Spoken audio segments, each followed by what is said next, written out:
شاب نشأ فی عبادت اللہ عز وجل، وہ نوجوان، شاب کا لفظ کسے پتہ ہے عربی میں کسے کہتے ہیں؟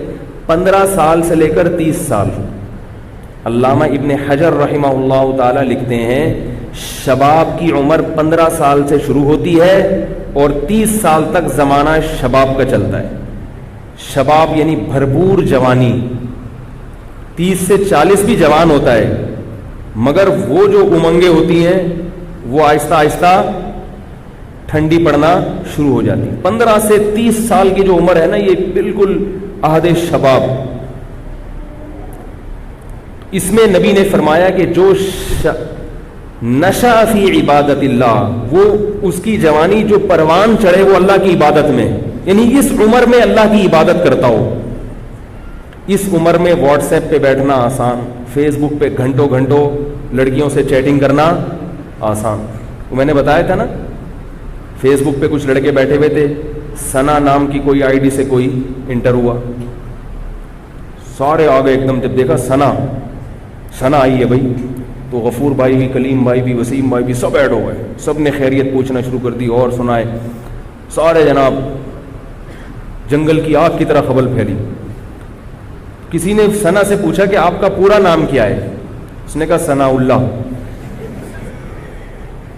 ستار لیفٹ، غفور لیفٹ، وسیم لیفٹ، ایک ایک کر کے سارے کھسکنا شروع۔ تو یہ جو عمر ہے نا 15 سے 30 سال، اس میں شہوت سر پہ سوار ہوتی ہے، اس کے علاوہ کوئی کام کرنے کا دل نہیں چاہتا، ہر وقت بس یہی فلمیں، ڈرامے، انٹرنیٹ، لڑکیوں سے دوستیاں، چکر بازیاں۔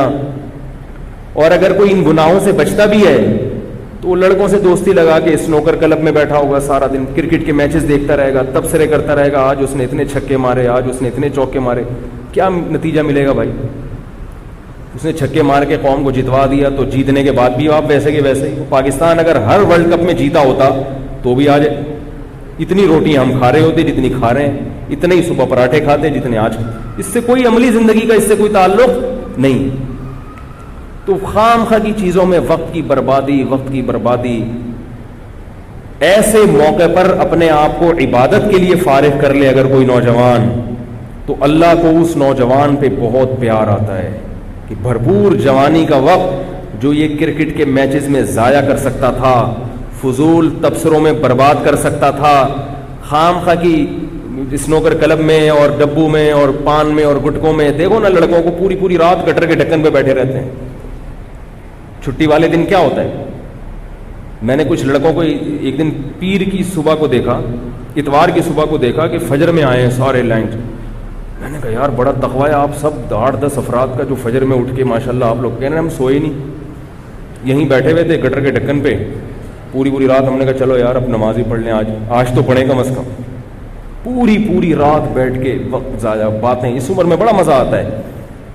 تو اس عمر میں اگر کوئی اللہ کی عبادت میں وقت گزار لے تو ظاہر ہے اللہ اس کو زیادہ نوازتے ہیں۔ اور یہ بات یاد رکھو، جس نے ابتدائے جوانی میں قربانی دے دی دین کے لیے، کوئی گناہ چھوڑ دیا، بڑا گناہ، کسی سے عشق ہو گیا، اللہ کی خاطر اس معشوق سے تعلق کو ختم کر دیا، کوئی لت پڑ گئی بیہودہ فلمیں دیکھنے کی، یا اور کوئی غلط ایکٹیویٹیز میں پڑ گیا، خواہشات نفسانیہ کا غلام بن گیا، زنا میں پڑ گیا، اس عمر میں اگر اس نے توبہ کر لی اور توبہ پر قائم رہا تو ابتدائی عمر میں جو توبہ کرتا ہے صرف آخرت کا فائدہ نہیں ہوتا، اللہ اس کو دنیا میں بھی بہت نوازتے ہیں اور اس کو مقتدا اور رہبر بناتے ہیں۔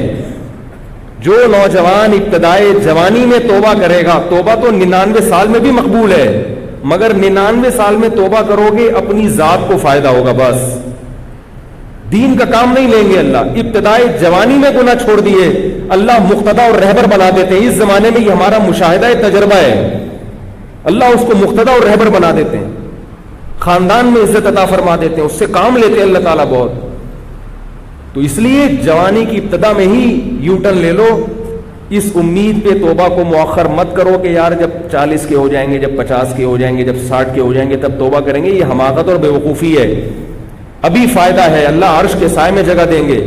اور اس لیے بھی کہ یہ بات خوب یاد رکھیں اچھی طرح کہ ابتدائے جوانی میں جیسے گناہ کا جوش بہت زیادہ ہوتا ہے، توبہ کا جذبہ بھی بہت زیادہ ہوتا ہے.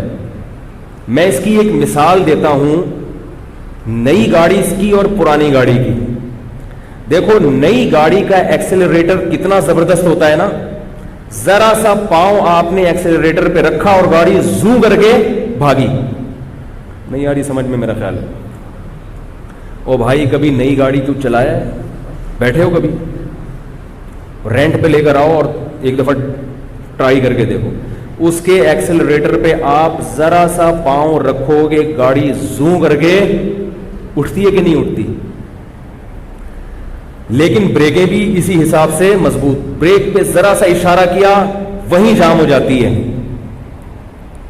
جتنی بھاگنے کی اسپیڈ ہے نا اس کی، رکنے کی رفتار بھی اسی حساب سے.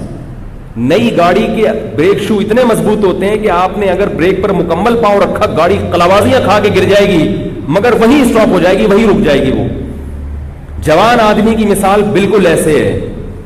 اس کے دل میں گناہوں کی جو امنگیں ہوتی ہیں، بدنظری کا دل چاہتا ہے اس کا، کوئی عورت جا رہی ہے دل چاہے گا اب جا کے پکڑ لوں اس کو میں، اسی کے ساتھ رکشے میں بیٹھ کے ایڈریس بتاتے بتاتے گھر تک پہنچ جاتے ہیں اسے. یہ جوان آدمی کی امنگیں ہوتی ہیں. کوئی بےہودہ سین نظر آئے گا فیس بک پہ، انٹرنیٹ پر، دل چاہے گا فلم دیکھوں پوری میں.